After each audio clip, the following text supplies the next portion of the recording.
দেখো এবার তোমাদের যেটা হবে ৭৪ পাতা কি বসে দেখি চার তার ১৪ অঙ্ক করাবো। ১৩ পর্যন্ত আগের ক্লাসে হয়েছে, ১৪ করাবো। ১৪ অঙ্ক দেখো বলছে যে একটি চাঁদমারির রাস্তাটি উঁচু করতে হবে, তাই রাস্তার দুপাশে ৩০টি সমান গভীর ও সমান মাপের আয়তঘনকাকার গর্ত খুঁড়ে সেই মাটি দিয়ে রাস্তাটি উঁচু করা হয়েছে। যদি প্রতিটি গর্তের দৈর্ঘ্য প্রস্থ ১৪ মিটার এবং ৮ মিটার হয়, রাস্তাটি তৈরি করতে এত মিটার মাটি লাগে, তবে প্রতিটি গর্তের গভীরতা কত ছিল? তার গভীরতা এইচ ধরতে হবে। তার তিনটের গুণফল সমান হচ্ছে ২৫২০, ওখান থেকে এইচ এর মান বের করতে হবে। তাহলে প্রথম কথা ৩০টা গর্ত মানে ৩০ ইন্টু, কিন্তু ৩০ ইন্টু যেহেতু ৩০টা গর্ত, ৩০ ইন্টু এক একটা গর্তের আয়তন, প্রতিটা গর্তের আয়তন কি হবে না ১৪ ইন্টু ৮ ইন্টু এইচ সমান ২৫২০। ওখান থেকে এইচ এর মান বের করতে হবে, সেটাই উত্তর। তাই এটা নিজেরা করবে। ১৫ অঙ্ক দেখো, ঘনকাকৃতি একটি সম্পূর্ণ জলপূর্ণ চৌবাচ্চা থেকে সমান মাপের ৬৪ বালতি, ঘনকাকৃতি একটি সম্পূর্ণ জলপূর্ণ চৌবাচ্চার থেকে সমান মাপের ৬৪ বালতি জল তুলে নিলে চৌবাচ্চাটির ১/৩ অংশ জলপূর্ণ থাকে।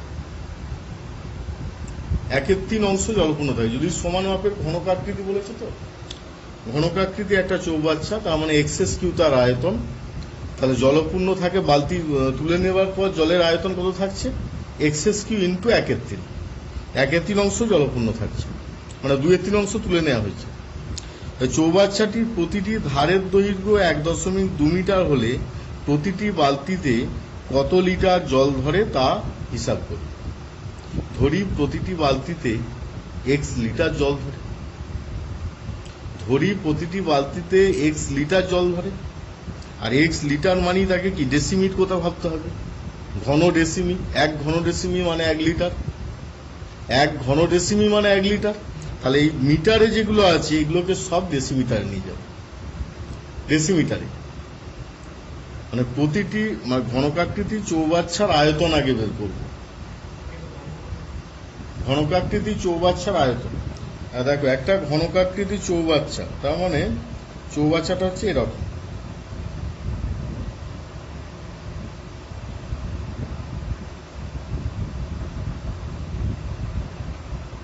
এই চৌবাচ্চাটা সম্পূর্ণ জলপূর্ণ আছে, পুরোটা জল দিয়ে ভর্তি করা আছে, পুরোটা। ঠিক আছে, এর থেকে ৬৪ বালতি জল তুলে নেওয়া হচ্ছে। ৬৪ বালতি এরকম, ৬৪টি বালতি জল তুলে নেওয়া হচ্ছে। এর আয়তনটা আমরা ধরে নিচ্ছি যে এতে এক্স লিটার জল ধরে। এক্স লিটার মানে কত লিটার বলেছে? তো ধরি এক্স লিটার জল ধরে। ধরি প্রতিটি বালতিতে এক্স লিটার বা এক্স ঘন ডেসিমিটার জল ধরে। হ্যাঁ, জল ধরে। ঠিক আছে, লিটার বা এক্স ঘন ডেসিমিটার জল ধরে। ৬৪ বালতি জল তুললে যে জলের আয়তন হয়, ৬৪ বালতি জল তুলে নিলে তা ২/৩ অংশ, চৌবাচ্চার ২/৩ অংশ, ২/৩ অংশ জলের আয়তনের সমান হয়।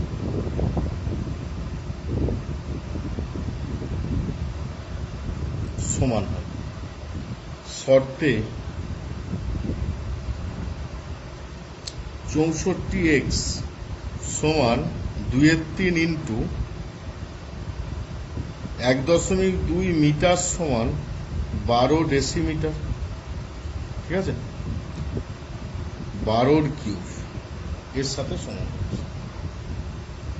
এক্স সমান ২/৩ into ১২ into ১২ into ১২ by ৬৪, ৩ into ৬৪। ঠিক আছে। 4 3 12, 4 16 64, 4 3 12, 4 4 16, 4 3 12, 4 কেটে গেল, ঠিক আছে, একটা 3 কেটে গেল। তাহলে x ইকুয়াল টু 9, 9 2 18। অতএব প্রতিটি বালতিতে 18 লিটার জল থাকে। প্রতিটি বালতিতে 18 লিটার জল থাকে, ঠিক আছে।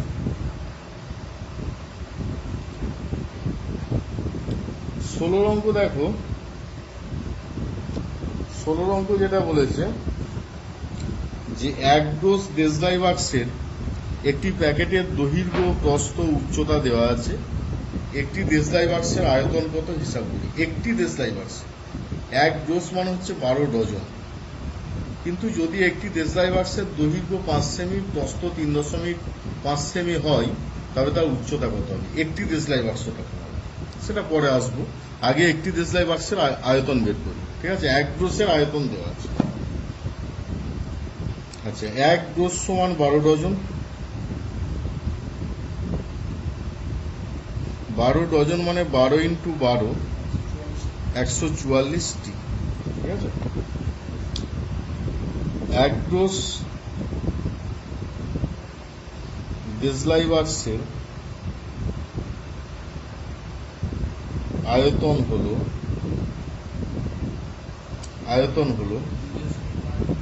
2.8 ইন্টু 1.5 ইন্টু 0.9 ঘন ডেসিমি। একে আমরা সেমিতে নিয়ে যেতে পারি। 28 ইন্টু 15 ইন্টু 9 ঘন সেমি হবে তো। গুণ করলেও করতে পারি, নাও করতে পারি। অতএব একটি দেশলাই বাক্সের আয়তন হলো 28 ইন্টু 15 ইন্টু 9 বাই 144 ঘন সেমি। সেমিতে নিয়ে গেছি তো, তা কাটাকুটি করো। 2 14 বা 4 7 28, 4 3 12, 4 6 24, 3 দিয়ে 3 3, আচ্ছা 9 4 36, তাহলে কত হচ্ছে 7 15 105 বাই 4 ঘন সেমি, ঠিক আছে। যদি দেশলাই বাক্সের দৈর্ঘ্য 5 সেমি, প্রস্থ 3.5 সেমি হয়, তবে উচ্চতা হয়। দেশলাই বাক্সের, যদি দেশলাই বাক্সের দৈর্ঘ্য 5 সেমি, প্রস্থ 3.5 সেমি হয়, তবে উচ্চতা হবে 105 বাই 4 বাই 5 ইন্টু 3.5 সেমি, ঠিক আছে। কারণ 105 বাই 4 ইন্টু 5 ইন্টু 35 ওপরে 10 সেমি। 35 3 কত? 105 তো। আচ্ছা, 2 2 4, 2 5 10, 5 5 কেটে যাচ্ছে, মানে 3 2 সেমি, মানে 1.5 সেমি। তাহলে এটা হচ্ছে উচ্চতা হবে 1.5 সেমি। আচ্ছা, এবার 17 অঙ্ক দেখো। নিজেরা ঠিক করো। 17 অঙ্ক, 2.1 মিটার দীর্ঘ, 1.5 মিটার প্রশস্ত একটি আয়তঘনকাকার চৌবাচ্চার অর্ধেক জলপূর্ণ আছে। ওই চৌবাচ্চায় 1 লিটার জল ঢাললে জলের গভীরতা কতটা বৃদ্ধি পাবে। তাহলে গভীরতা ধরি এই পরিমাণ বৃদ্ধি পাবে। তাহলে সবগুলোকে ডেসিমিতে নিয়ে যাব, কারণ লিটার আর ডেসিমির সম্পর্কটা সবচেয়ে সহজ। কারণ 1 ঘন ডেসিমিটার মানে হচ্ছে 1 লিটার। ওই কারণে লিটার আর ডেসিমিটার সম্পর্কটা সহজ সম্পর্ক। তাহলে 2.1 মিটার সমান হচ্ছে 21 ডেসিমি। 1.5 মিটার মানে 15 ডেসিমি। ধরি জলের গভীরতা h ডেসিমি বৃদ্ধি পাবে,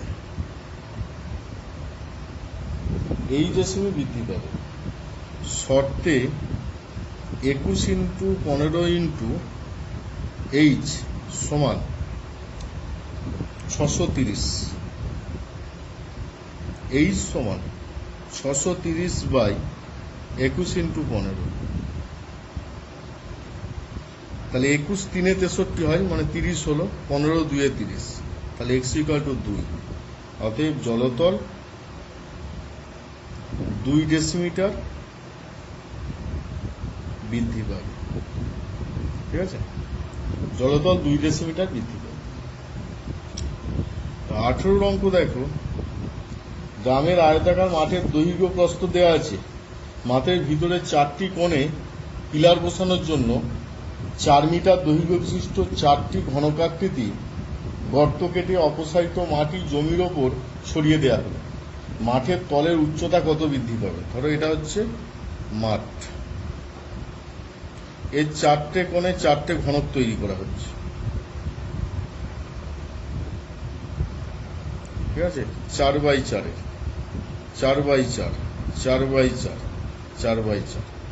এর দৈর্ঘ্য দেওয়া আছে কত? 20 মিটার, প্রস্থ হচ্ছে 15 মিটার।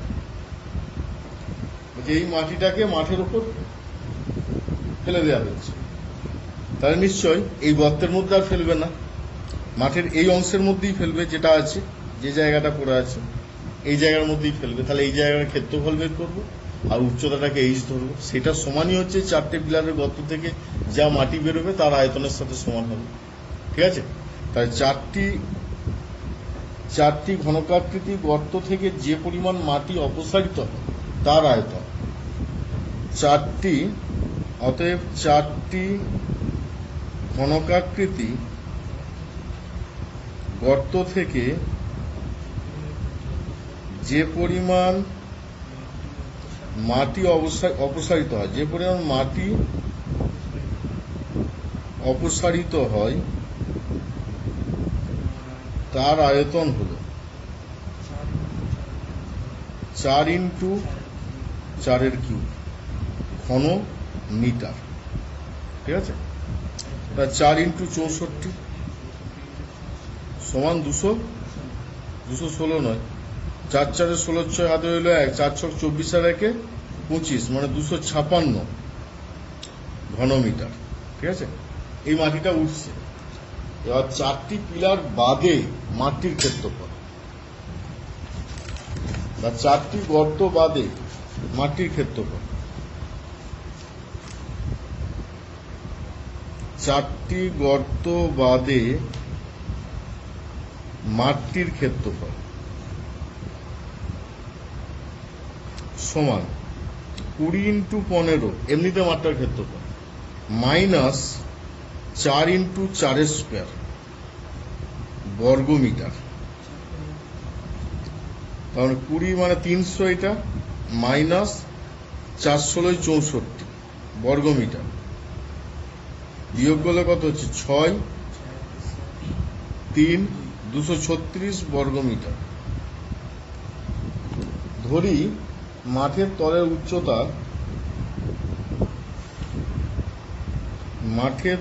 উচ্চতা h মিটার বৃদ্ধি পাবে, শর্তে ক্ষেত্রফল ইন্টু উচ্চতা, তো 236h ইকুয়াল টু কত পাওয়া গেছে আগে? 256। তাহলে h ইকুয়াল টু 256/236। কাটাকুটি করব, কত দিয়ে কাটা যাবে?